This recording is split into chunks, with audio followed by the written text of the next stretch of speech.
저는 오늘 봉독해 주신 사도행전 1장 1절에서 3절 말씀을 근거로 해서 하나님의 나라는 어떻게 세워집니까? 이런 말씀의 제목을 가지고 함께 은혜를 나누겠습니다. 요즘 제 설교 제목이 항상 비슷하지 않습니까? 질문하고 답하는 형식으로 계속 하고 있습니다. 오늘은 하나님의 나라에 대해서 좀 이야기하고 싶어요. 여러분, 오늘 우리가 보고 있는 이 사도행전은요, 예수 그리스도의 부활과 승천 이후에 최초 30년간 제자들과 사도들의 복음 전파 사역을 통해서 교회의 역사에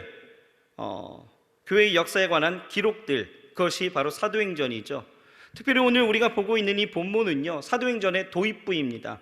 그래서 이 책이 어떤 방향으로 전개가 될 것인지를 우리에게 명확히 보여주고 있는데요, 특별히 오늘 본문 3절을 보게 되어지면 부활하신 예수님의 40일간의 행적을 한 구절로 압축해 놓았는데 뭐라고 이야기하고 있느냐?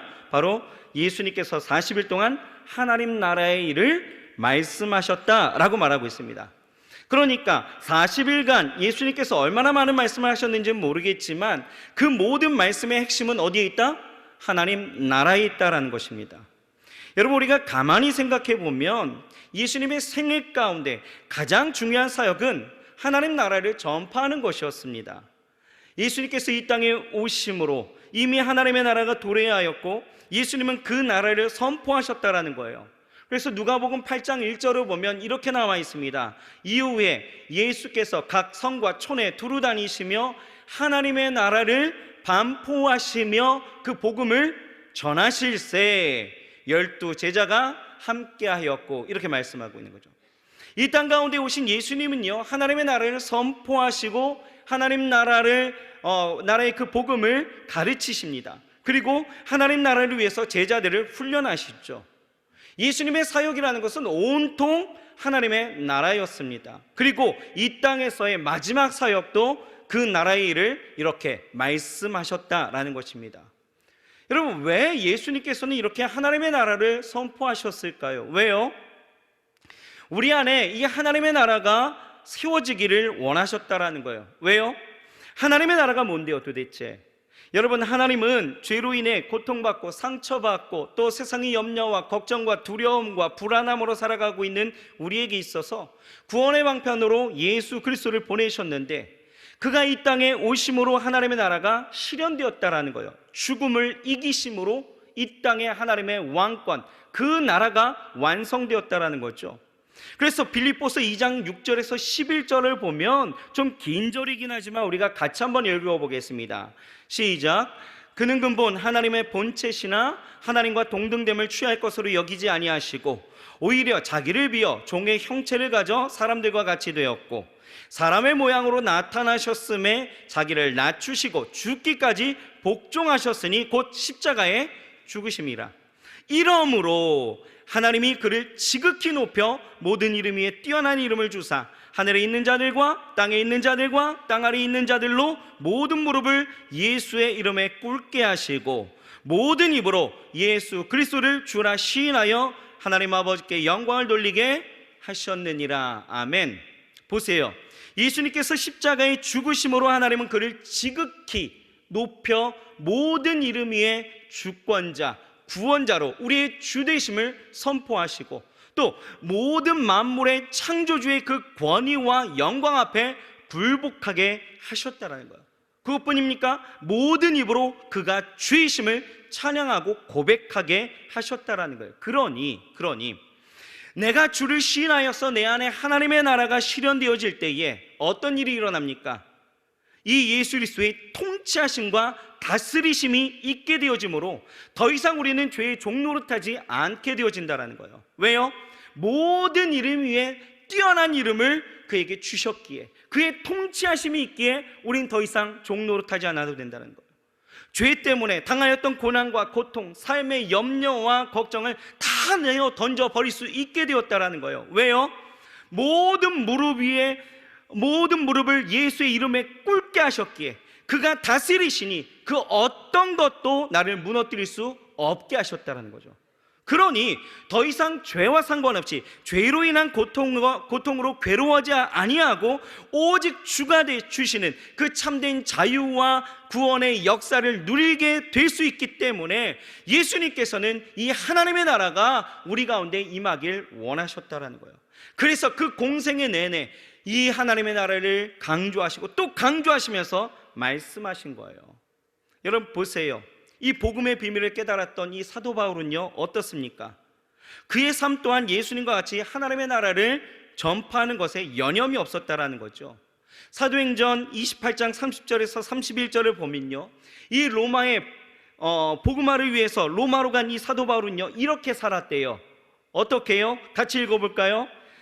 바울이 온 이태를 자기 셋집에 머물면서 자기에게 오는 사람을 다 영접하고 담대히 하나님 나라를 전파하며 주 예수 그리스도께 관한 것을 가르치되 그 많은 사람이 없었더라.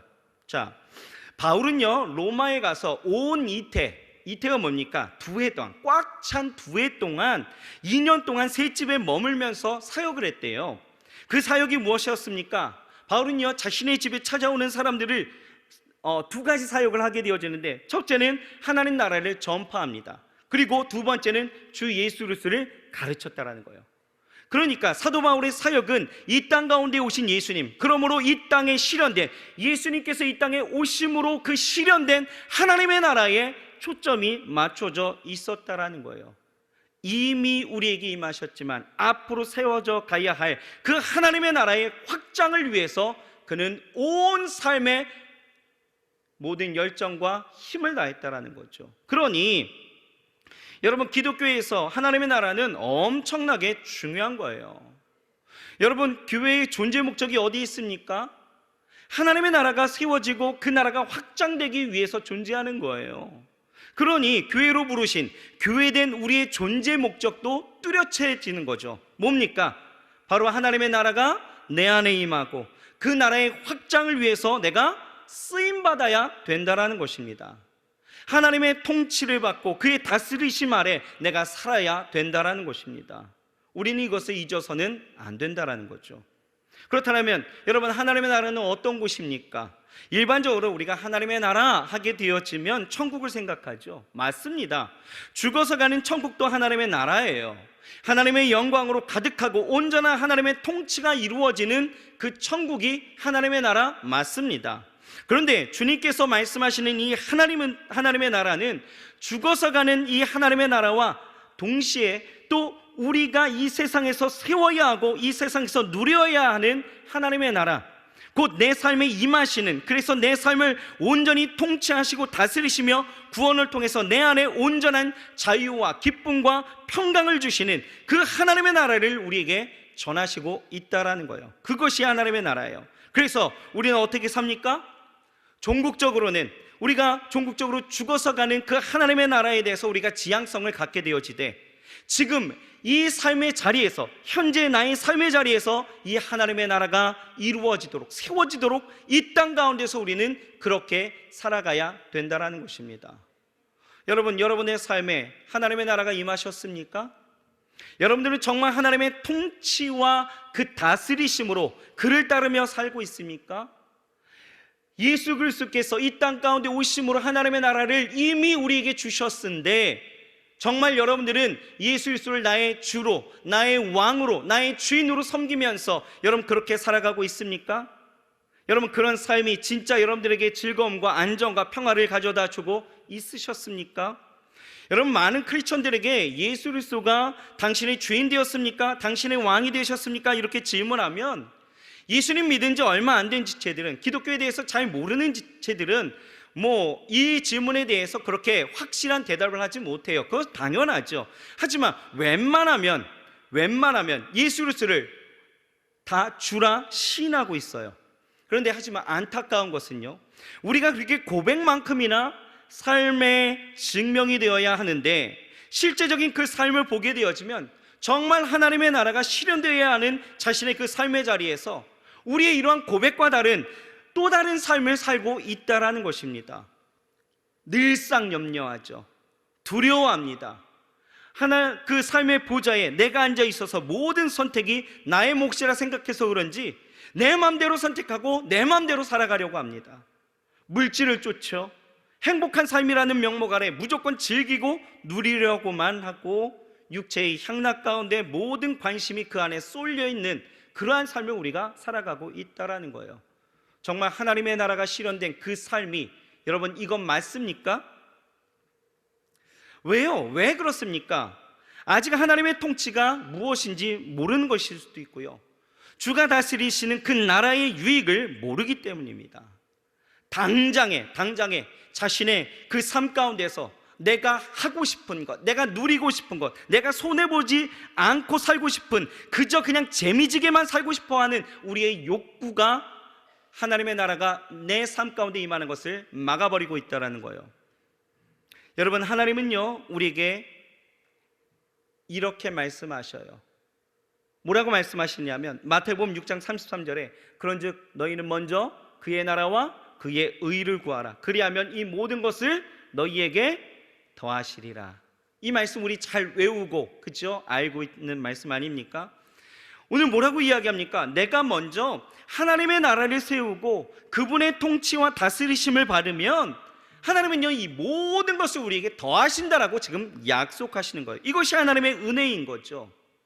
그런데 보세요, 우리는 어떻습니까? 이 약속, 하나님의 나라를 먼저 이루어야 된다라는 그 통치하심과 그 다스리심 아래 살아야 된다라는 우리의 그 욕구대로 살아가는 것이 아니라, 그 말씀대로 살아가는 것이 아니라 어떻게 살아가요?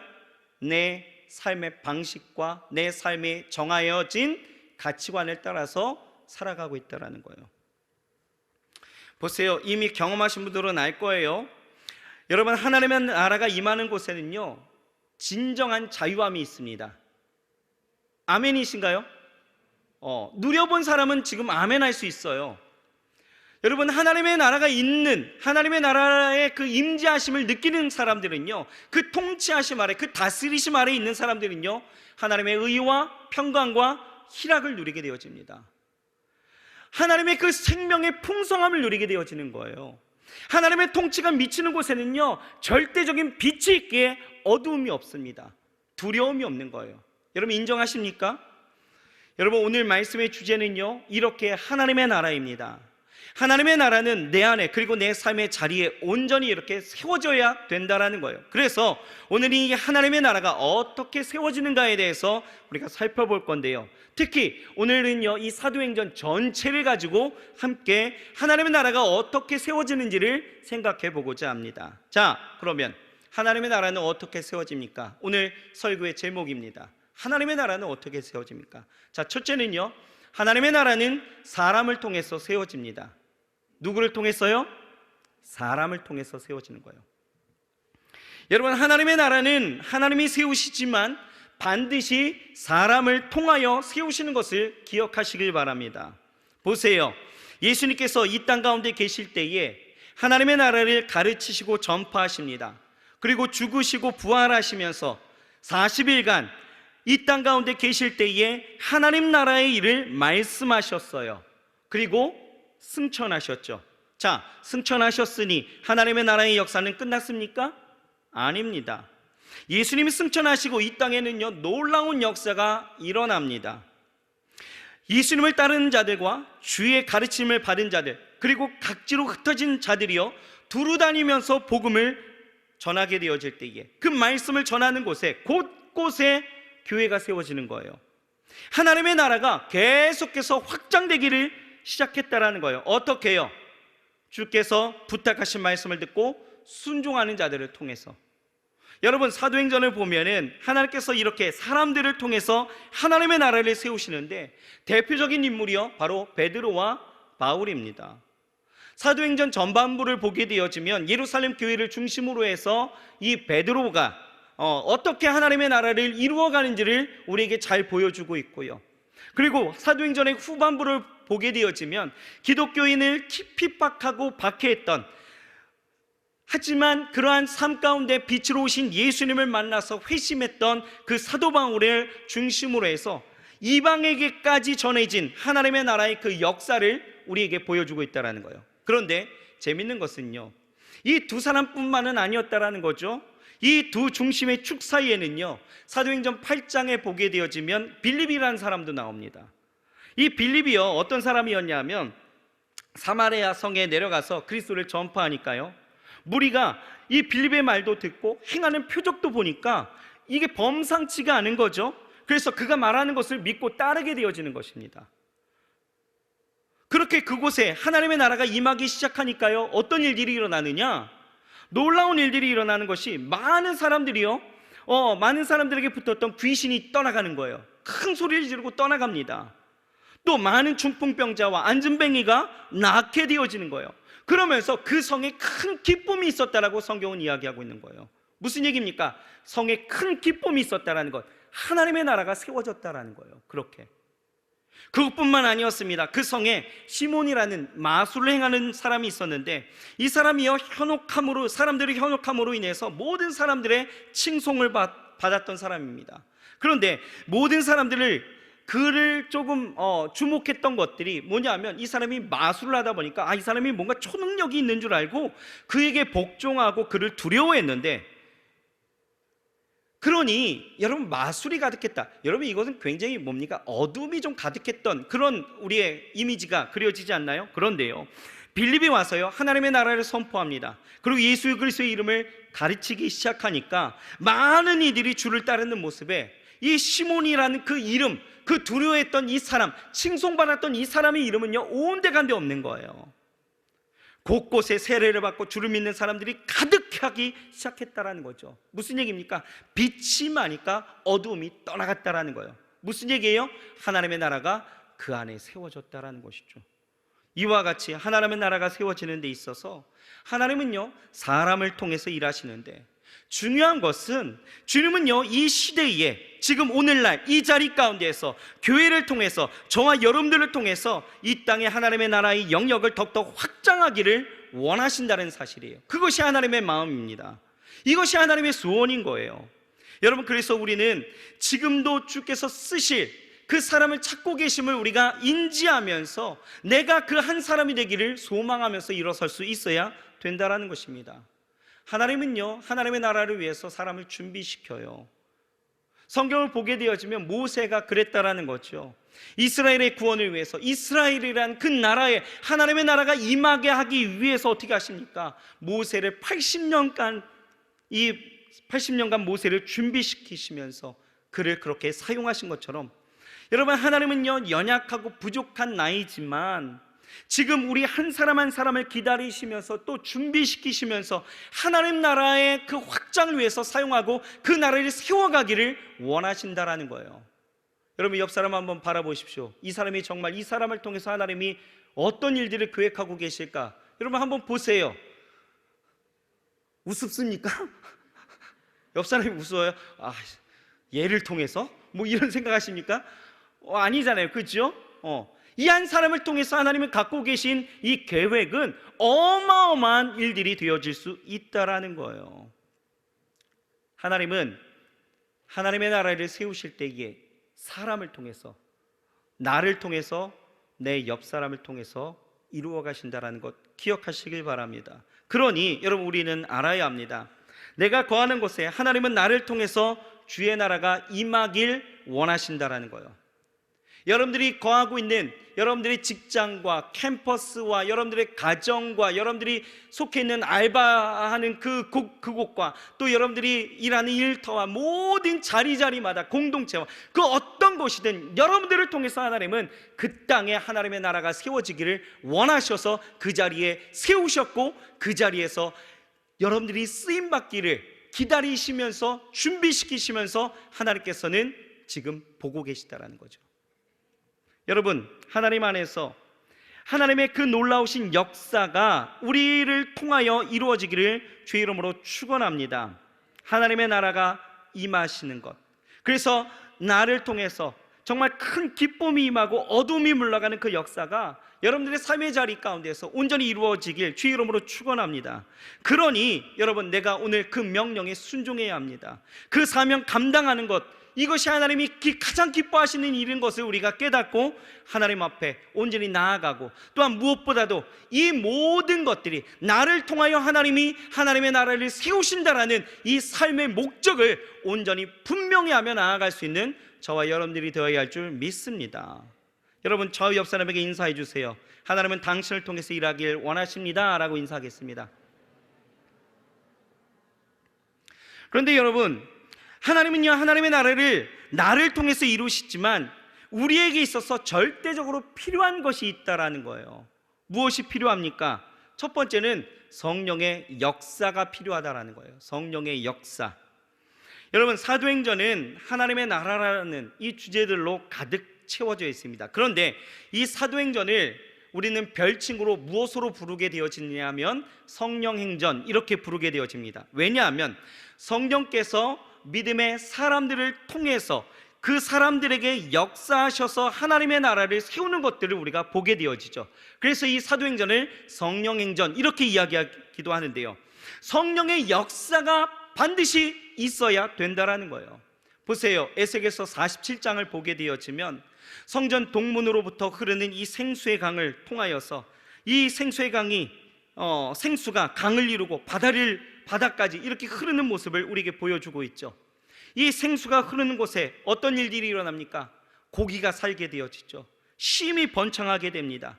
그 물이 흐르는 곳에 열매가 맺어지고 나무가 사는 거예요. 심지어는 죽었던 바다도 살아나는 것을 보게 되어지죠. 이것이 우리에게 보여주는 메시지가 무엇입니까? 바로 하나님께서 성령의 역사로 인하여서 하나님의 나라가 그렇게 확장되어져 감을 우리에게 보여주고 있다는 것. 무슨 얘기입니까? 하나님의 나라가 이루어지기 위해서는 뭐가 필요하다? 성령의 역사가 필요하다라는 거예요. 성령의 역사는 필수적인 요인이다라는 거죠. 여러분, 이 예언대로 유대인들에게만 머물렀던 이 복음이 이방에게로, 세계로 확장되어지는 과정 가운데서 하나님은 사람을 통하여서 일하시는데, 그게 누구입니까? 바로 사도 바울이었죠. 하나님은 이 바울을 통해서 각지에 선교하게 하시면서 수많은 사람들의 변화를 이끌어내고, 또 곳곳에 교회를 세우게 하시면서, 또 심지어는 철권 통치라고 이야기하는 그 로마까지도, 철벽, 철옹성이라고 이야기하는 그 로마까지도 복음으로 무너뜨리는 그 놀라운 역사를 보이셨다라는 거예요. 거기에 교회를 향한 하나님의 그 은혜를 베푸시면서, 특별히 그의 서신을 통하여서 신약 성경의 절반이나 기록하게 되어지는 놀라운 은혜도 보이셨다라는 거예요. 그런데 여기서 우리가 알아야 될 것은 무엇입니까? 바울의 이러한 위대한 사역은 결코 그의 스펙에서 나왔던 일들은 아니었다라는 거예요. 그의 능력이 이런 일들을 자행하게 하진 않았다라는 거죠. 이 모든 일의 배후에는 누가 계셨다? 성령의 역사가 있었다라는 것입니다. 보세요, 이 바울의 선교의 시작부터가 성령의 역사였습니다. 사도행전 13장 2절을 보게 되어지면 이렇게 말씀하고 있어요. 같이 한번 읽어봅시다. 시작. 주를 섬겨 금식할 때에 성령이 가라사대 내가 불러 시키는 일을 위하여 바나바와 사울을 따로 세우라 하시니. 여기서 뭐라고 이야기하고 있어요? 성령님께서 이 안디옥 교회에게 지금 말씀하시는 거예요. 그 말씀의 내용이 뭡니까? 바나바와 사울, 곧 이 바울을 선교사로 보내라. 누가요? 성령께서.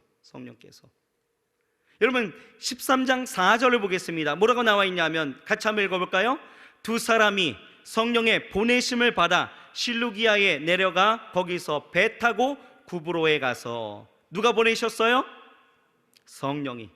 안디옥 교회로부터 파송을 받았지만 그냥 간 것 아니었죠. 어떻게 해요? 성령의 보내심을 받아 나아갔다라는 거예요.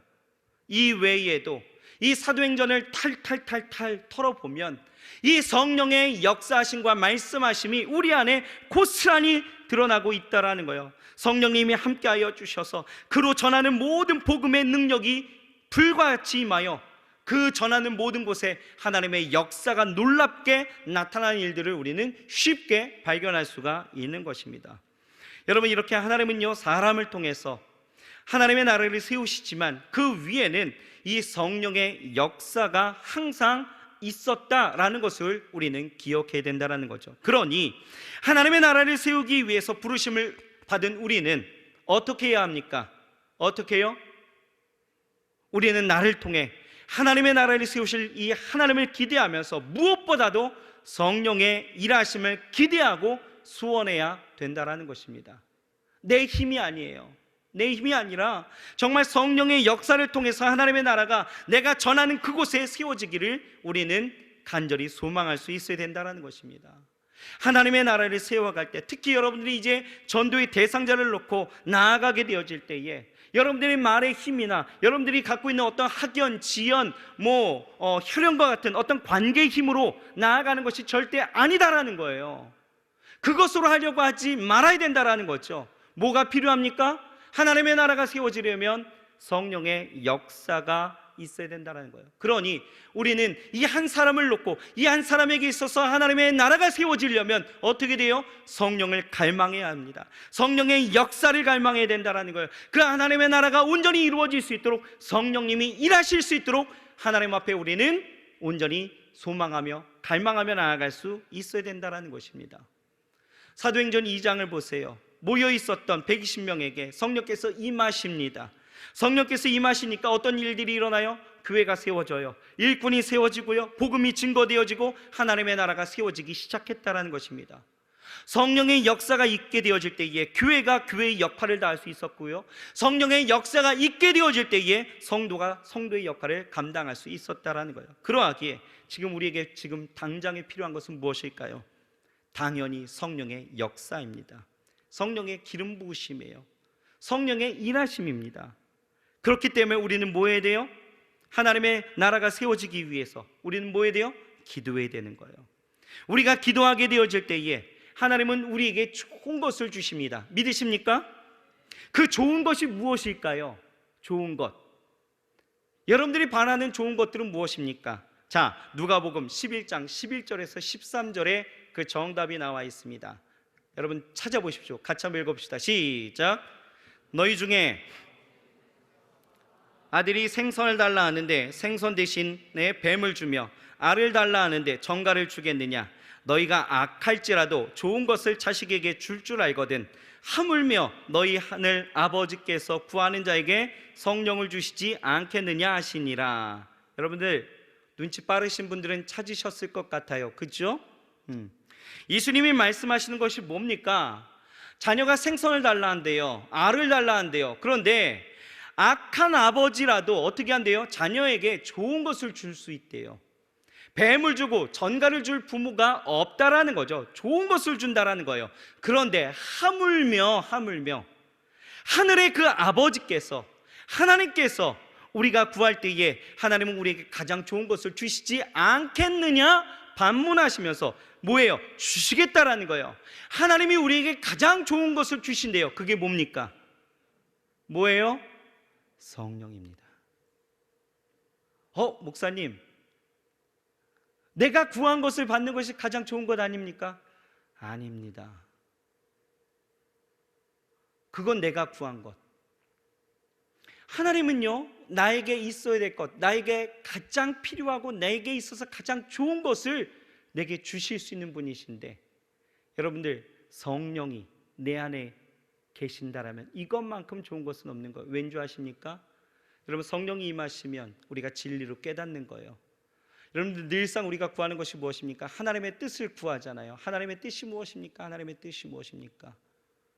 하나님의 뜻을 우리는 발견할 수가 있는 거예요. 누구를 통해서? 성령을 통해서. 성령은 우리를 지키십니다. 인도하십니다. 보호하십니다. 말씀하십니다. 우리 안에 능력을 베풀어 주시는 분이 성령이셔요. 그러니 여러분, 성령만큼 좋은 선물이 어디 있겠어요? 그렇지 않아요? 그것을 우리에게 주시겠다라는 거예요. 그런데 이 성령의 역사는 어떻게 이루어집니까? 바로 기도의 역사로 이루어진다라는 것이죠. 우리가 기도하면 성령의 역사가 이루어지면서 하나님의 나라가 그렇게 세워져 가는 것입니다. 그래서 우리가 성령의 역사를 위해서 우리가 해야 될 두 번째는 무엇이냐? 바로 기도다라는 것입니다.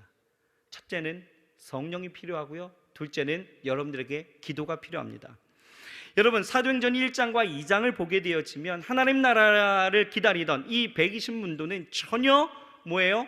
오로지 기도에 힘썼다라고 성경은 말씀하고 있어요. 오순절 날에 이르게 되어지자 그들의 기도가 상달되어지고 하나님의 응답이 있었습니다. 성령께서 정말 급하고 강한 바람 같은 소리와 불의 혀같이 갈라지는 모양으로 임하셨어요.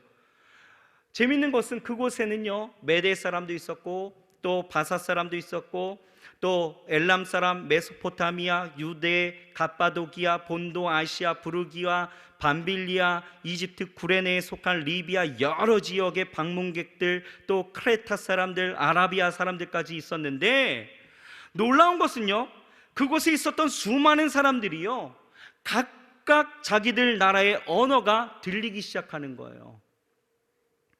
그들은 놀란 것입니다. 왜 놀란 줄 아십니까? 갈릴리 사람들이 지금 기도하는 기도의 현장이었습니다. 그런데 그들에게 들리는 언어는 각종 언어로, 그들이 이 갈릴리 사람, 저들이 뭐 배운 사람들도 아닐 텐데 저들이 뭔데 저렇게 기도할 때에 이렇게 자기들에게 들리는 그 다른 언어로 이야기할 수 있는가? 놀랬다라는 거예요. 또 놀란 것은 기도의 내용이었습니다. 그들은요, 기도를 통해서 하나님의 능하신 일들을 말하고 있었다라는 거예요. 여러분, 신약의 교회는요, 이 사건을 시작으로 해서 기도의 응답으로 하나님의 나라가 세워져 가기 시작했다라는 거죠. 여러분, 사도행전 16장을 보면 기도가 하나님 나라의 그 확장과 아주 깊은 관련이 있다는 것을 우리에게 말씀하고 있는데요, 이 바울 일행이요, 빌립보에서 귀신 들려 점치는 여종에게 역사하는 그 귀신을 쫓아내 줍니다. 여러분, 귀신을 쫓아냈다면 얼마나 감사한 일이에요. 그런데 여종을 통해서 돈을 벌었던 이 주인에게 있어서는 이것은 아주 최악의 악이죠. 그렇죠? 더 이상 돈벌이가 되어지질 않는 거예요.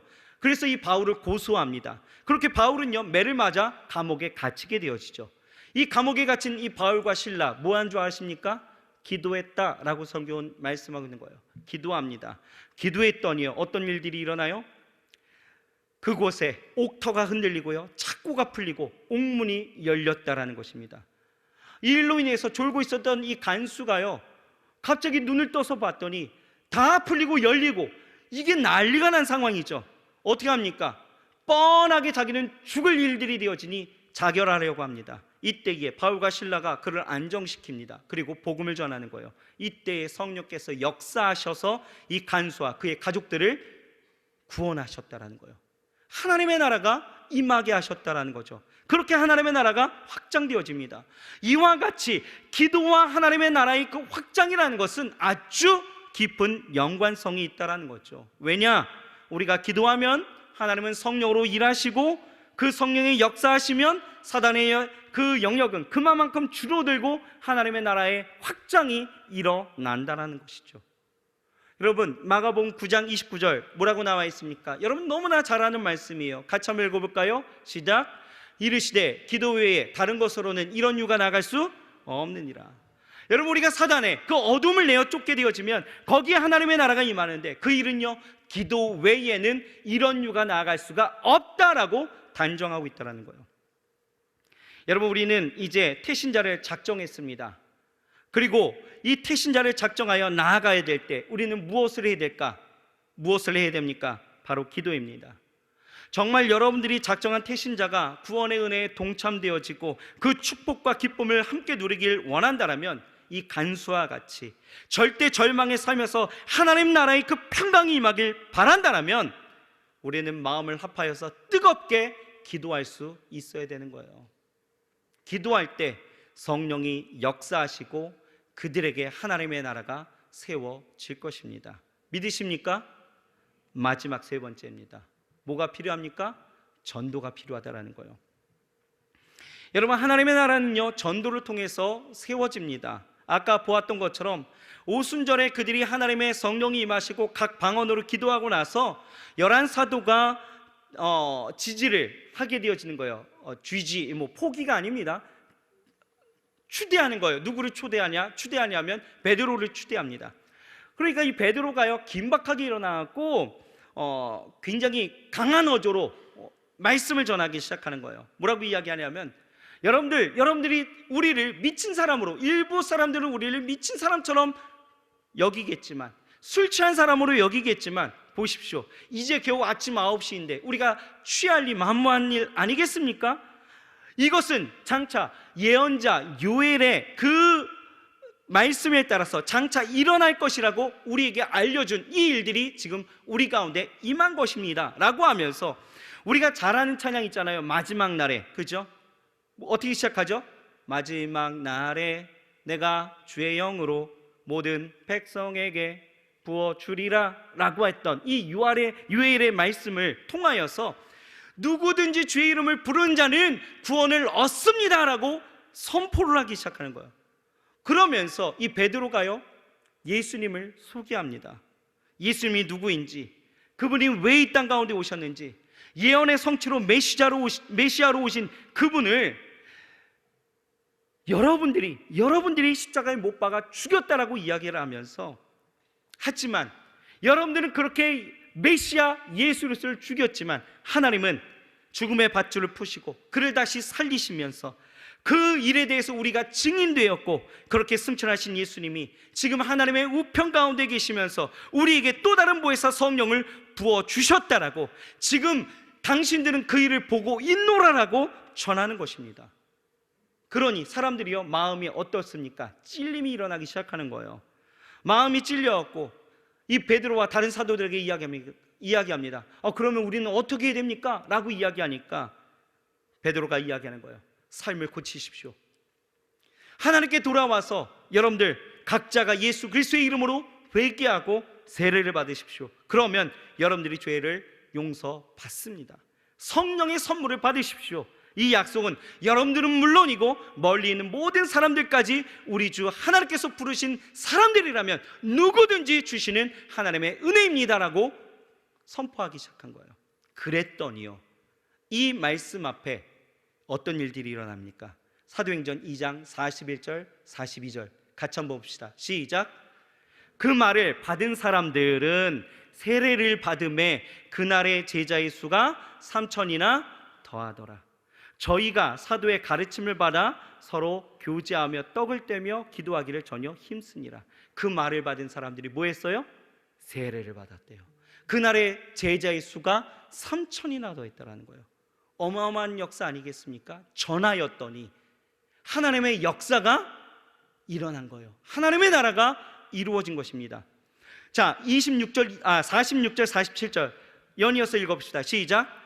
날마다 마음을 같이하여 성전에 모이기를 힘쓰고 집에서 떡을 떼며 기쁨과 순전한 마음으로 음식을 먹고 하나님을 찬미하며 또 온 백성에게 칭송을 받으니 주께서 구원받는 사람을 날마다 더하게 하시니라. 여러분, 전함으로 이렇게 그들에게 하나님의 나라가 세워진 것, 여러분 이 말씀 가운데 보이십니까? 이 상황이 여러분들 보이십니까? 여러분, 이게 얼마나 아름다운 모습이에요. 저는요, 이 초대교회의 공동체, 하나님 나라가 세워진 이 공동체가요, 우리 대학청년대교구 이 공동체의 모습이길 소망합니다. 저는 이 구문을 볼 때마다 우리 공동체가 이렇게 되어지길 소망하는 거예요. 서로의 필요를 채워주고 서로의 안위를 함께하며 기쁨과 순전한 것을 함께 나누고 떡을 떼며 함께 예배하며 교제하며 하나님 안에서 주의 이름을 찬미하는 이 아름다운 모습들, 여러분들 보이십니까? 여러분, 하나님의 나라가 이렇게 전하여짐으로 이루어졌다라는 거예요. 여러분, 우리는 전해야 합니다. 상황, 조건, 이유 다 무시하고 우리는 전해야 합니다. 구원이 필요하고 또 하나님의 은혜가 필요한 자들에게 내가 판단해서 이 사람은 믿을 것 같아, 이 사람은 안 믿을 것 같아, 여러분들이 판단할 일이 아니다라는 거예요. 여러분, 아무리 악한 사람일지라도 우리는 그들에게 전해야 합니다. 하나님은 전도를 위해서 우리를 부르셨어요. 그리고 우리에게 성령을 주셨습니다. 사도행전 1장 8절 우리 잘 아는 말씀이잖아요. 오직 성령이 너희에게 임하시면 너희가 권능을 받고 예루살렘과 온 유대와 사마리아와 땅끝까지 이르러 내 증인이 되리라. 뭔 얘기입니까? 여러분, 성령 받은 사람은 전도해야 된다는 거예요. 전도하지 않는 것은 여러분 직무유기라는 것이죠. 여러분, 우리는 때를 얻든지 못 얻든지 복음을 전파해야 합니다. 그런데 이 시대 정말 전도하는 것 어렵죠. 여러분, 우리가 전도를 어렵게 생각하는 것은 아마 두 가지일 것 같습니다. 하나는요, 내 안에 하나님의 나라가 온전히 세워지지 않아서, 하나님의 통치와 하나님의 다스림이 없기 때문이죠. 그러니 그 은혜와 감동을 모르는 것입니다. 그러니 전하는 것에 대해서 별로 생각해 본 적도 없는 거예요. 왜요? 먹어본 사람이 맛을 아는 거거든요. 근데 내가 모르니까 전할 수가 없는 겁니다. 둘째는 뭡니까? 전도의 결과에 너무 집착하기 때문이에요. 성경을 보면 무식한 베드로가 전도하니까 3,000명이 돌아오고 5,000명이 돌아오는 역사가 있으니 나도 전도하면 뭔가 이루어지겠다라고 생각하는데, 막상 전도하려고 복음을 전하면 어떻습니까? 반응들이, 사람들이 야야 됐어 거부하기도 하고, 또 온다라고 해놓고서 약속 날짜에 온갖 변명으로 튕겨져 나가니까 이 거절의 트라우마가 나를 두렵게 만드는 거 아니겠어요? 그런데 여러분, 우리가 알아야 되는 것은요, 결과는 하나님의 일입니다. 나는 그들이 듣든 안 듣든 성령의 역사를 믿고 의지하며 성령 충만하게 기도하고 우리는 전하면 되는 거예요. 여러분, 바울을 보십시오. 바울은 다 성공한 줄 아십니까? 아니에요. 사도행전을 보게 되어지면 이 아데네에서의 전도가요, 실패했습니다. 대실패였습니다.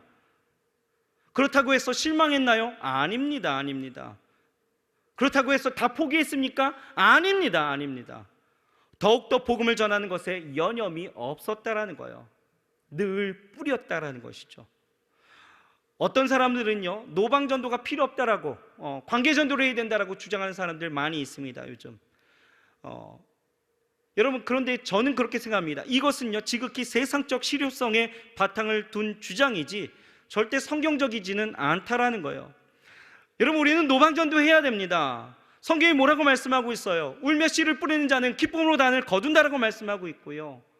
우리 지난번에 성령대망회 할 때 이수식 목사님께서 말씀하신 거 있었잖아요. 씨 뿌리는 자의 그 비유를 통해서 우리에게 말씀하시는 것이 무엇입니까?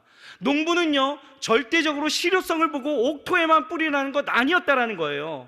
이스라엘의 농토는 원래 4가지의 밭에 다 그 기질을 갖고 있다라는 거죠. 거칠고 개간된 밭이 아니기 때문에 돌이 있든지 뭐 길가가 됐든지 엉겅퀴가 났든지 농부는 상관없이 뿌린다라는 것입니다. 뿌려야 된다라는 거예요. 여러분, 뿌리십시오. 전하십시오. 복음을 전하세요. 그런데요, 전도함에 있어서 여러분들에게 마지막으로 한 가지 당부하고 싶은 것은요, 말로써 전하는 것만큼 삶으로도 여러분 보여주어야 된다라는 것입니다. 삶이 밑바탕이 되어져서 온전히 보여지는 전도가 되어야 된다라는 것입니다. 사도행전 2장을 보게 되어지면 오늘 지금 좀 전에 보았던 것처럼 이 베드로의 설교를 듣고 회심한 사람들, 믿는 사람들에게 있어서 가장 두드러진 그 삶의 변화가 무엇입니까? 저들은요, 사도의 가르침을 받아서 교제하며 떡을 떼며 오로지 기도하는 삶을 살았어요. 자신들의 것을 고스란히 나누어 주면서 서로의 필요를 채워주고 구원의 은혜와 감격을 누리면서 즐겁고 아주 축제와 같이 살았다라는 것이죠. 그랬더니 주위에 있었던 사람들이요, 저들의 삶을 보았다라는 거예요. 삶을 보게 되어졌을 때 굉장히 놀랐습니다. 그리고 그것을 좋게 여겼대요. 여러분, 이것을요, 제가 메시지 성경 이 버전으로 여러분들에게 드립니다. 한번 보십시오. 뭐라고 나와 있냐면 이렇게 나와 있어요. 성전에서 예배를 드리고 나서 집에서 식사하고 하나님을 찬양하는 것이 그들의 하루 일과였다. 식사 때마다 즐거움이 넘쳐 흐르는 축제였다. 사람들은 그 모습을 좋게 보았다. 하나님께서 구원받는 사람들을 더하셔서 날마다 그들의 수가 늘어났다. 삶으로 보여주었다는 거예요.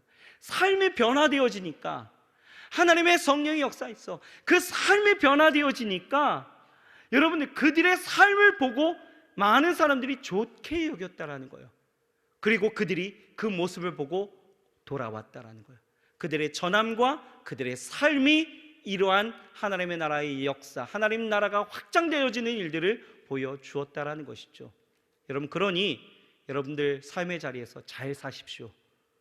막 살지 마세요. 막말하지 마십시오.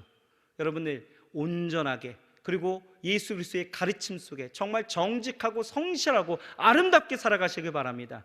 그래야 우리의 말의 전함도 능력이 일어나는 거예요.